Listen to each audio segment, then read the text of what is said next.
Сәлем, жақсыларым, қалайсыңдар? Менде бәрі жақсы. Бүгін бізде ASMR, бірақ басқаша форматтан.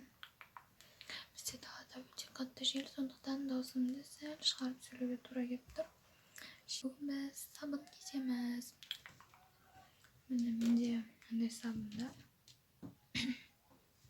Әзірге 4 ғана алдым, себебі сіздерге бұндай видео ұнаймы, ұнамаймы? Менге қызық, мынандай сыртында тұрады.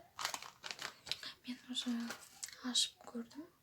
Өте жақсы сабындар негізі. Так, енді кесеміз.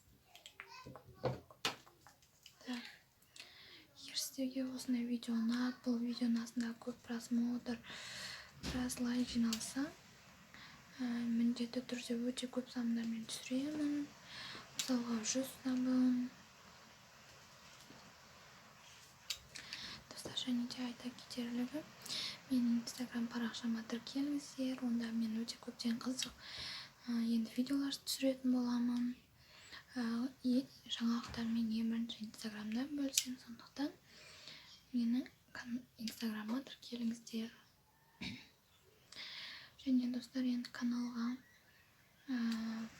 спонсор болуға болады, себебі көбісі қалайды, качественный видео, качественный даусын качественный болғанын, фонның качественный болғанын.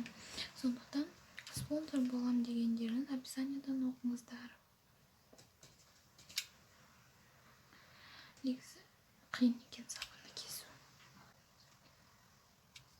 Мен өте көп қарадым, қандай сабын алуға болады екен. Және ютубта почти бәрі осындай сабын кеседі екен.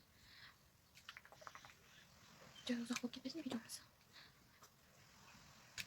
Сіздер жақта жел болып жатыр ма, соны комментарийларға жаза кетсеңіздер.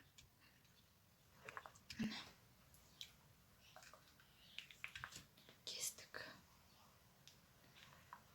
Бірақ біз бұны әзірге қойып қоямыз.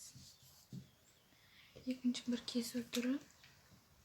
Ол мұны былай көлденеңнен. Жылдам кесеміз. Міне былай кестік, енді оны дәл керісінше, сонда бізде ромб бек шығады.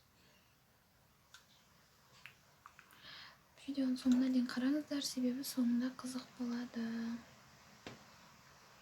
Ал мен енді түгел кесемін. Міне достар,